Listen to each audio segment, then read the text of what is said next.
Now, OC's cranking up the highlight machine.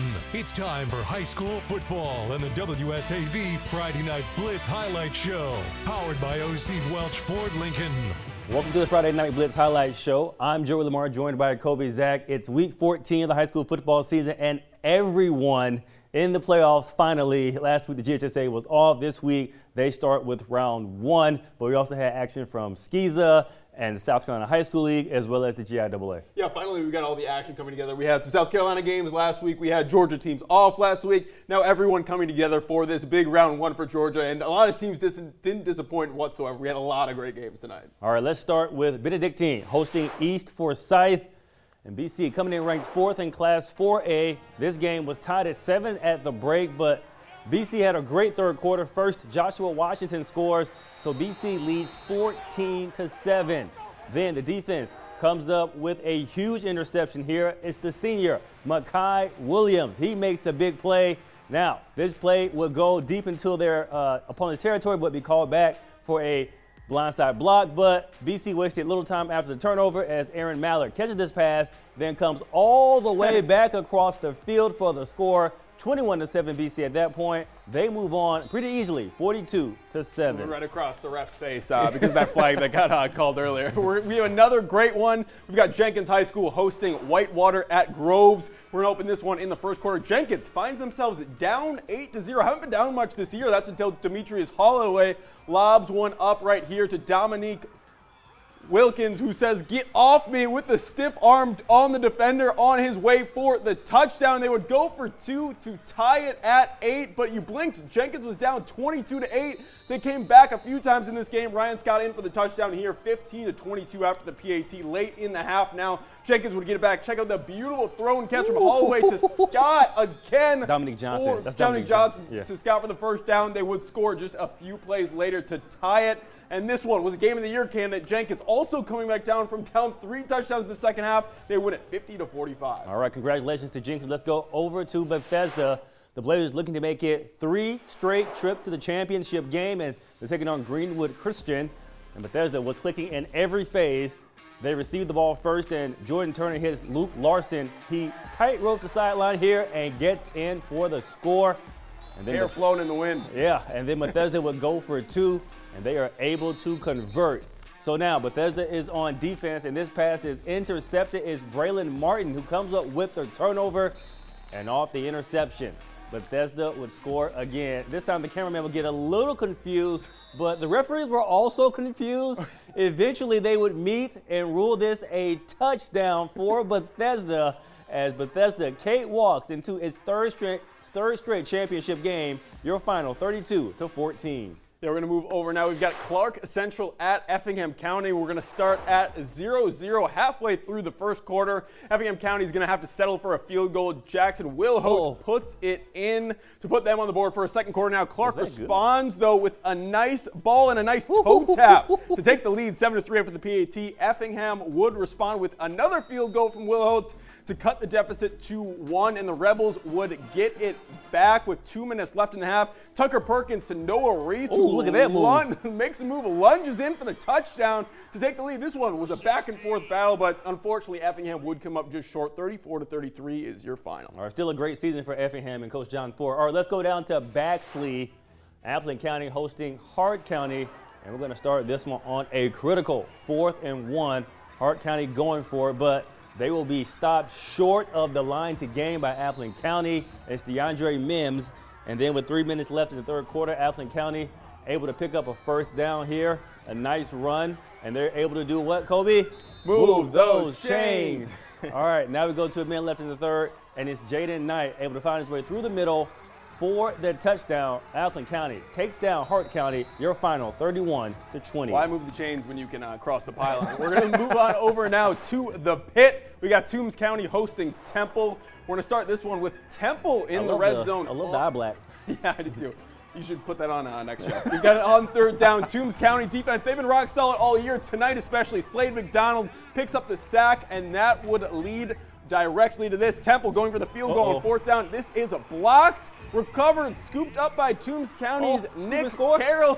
Carroll taking it all the way into the end zone. But wait, unfortunately, this one would be brought back because of a holding call. So no touchdown there. But you do know what they say. The ball don't lie. A few plays later, Toombs County gives it to Justin Powell, who breaks free, kind of looking like the scoop and score to get in for the touchdown. Ball does not lie there. And the Bulldogs start off their back-to-back state title campaign with a strong 50-6 win. All right, that was fun. Are you ready for round 2, Kobe? Let's keep rolling. All right, coming up next on the Friday Night Blitz, we go out to Hilton Head Island to see if Hilton Head could advance to the 3rd round for the first time in 35 years. And we'll have your performance of the week. Did it come from Bethesda and Greenwood Christian?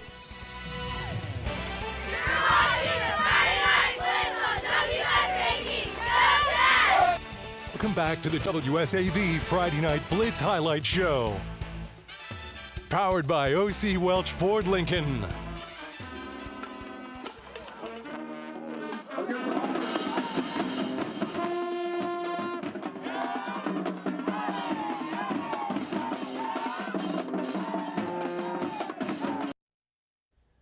See, I was the one that put the video in this week, so your surprise is now Joey has to guess what that song was. I do know this song. We played this song before on the show, actually, so I recognized it because I've heard it before. I don't know the name, but it is a classic that you will honestly that you will hear a lot at Savannah State, or if you go to any HBCU, you'll hear them play this song a lot. So, yes, I do recognize it, so I'm going to give myself a point. Yeah, you can take that point. I was also playing it because they got really into it at the end, and I think that's exactly the energy that Jenkins needed to complete that 3-touchdown comeback at the end of the game. So props to the band, props to the team, and they are moving on. All right, let's head out to Screven County, Sylvania, as they are undefeated. The Gamecocks taking on the Glasgow County Panthers and see if they can advance in the playoffs. The Gamecocks started off with the ball, and A.B. Hilton, he's going to pass outside to Drayden Roberts, who's going to hurdle his guy down the sideline. Goodness. Oh, my goodness. They don't pass it a lot, but when they do, things like that happen. It's got a short pass. Which will lead to another A.B. Hilton run right here as he gets in for the touchdown, easy touchdown run there. And then 2 plays in, they are on the board. So a couple plays later, it's them, Screven County on defense now, but this pass is intercepted by Percy Flowers, and he will return this one along the sideline past midfield. Screven County wasting little time tonight, doing it on the offensive and defensive side. Screven County would get the win in this one. Your final 48-0. Is that pretty good in the playoff game? That's pretty good in the playoff game. We're going to relocate now over to the Low Country. That's where we're going to find Wilson and Hilton Head Island. About halfway through the first quarter, Wilson with the ball off the play action, taking a shot through the air. That is complete, and the extension over the pylon here for the touchdown to get them on the board. First, Hilton Head looking to respond. Quarterback Derek Ranazuski is going to keep this one, hit the edge for the touchdown. We're all tied at 7 after the PAT with only 3 minutes left in the first. Ranazuski going through the air now. He's going to find Jeremiah Walters, who really does the rest. He's going to hit the sideline, bobbing and weaving through defenders for look at that. the touchdown. Hilton Head, they're moving on with a 31-7 victory. Hey, with effort like that, you deserve to win, okay? Exactly. Effort like that, you deserve to win. All right, let's go Long County taking on Westside out of Augusta. Long County wins the toss, and they elect to receive, and they go to their trusted ground game as TJ Grayson gets the handoff and fights his way into the end zone for a 6. Carrying a couple of defenders with him. Extra point made it 7-0. And then the Patriots with the ball. And on the very first play of the drive is Jalen Stone who takes a shot downfield, and it pays off. Elliott Jackson makes the catch and shows off a stiff arm, shakes a defender, and he is in for the score. Westside gets on the board.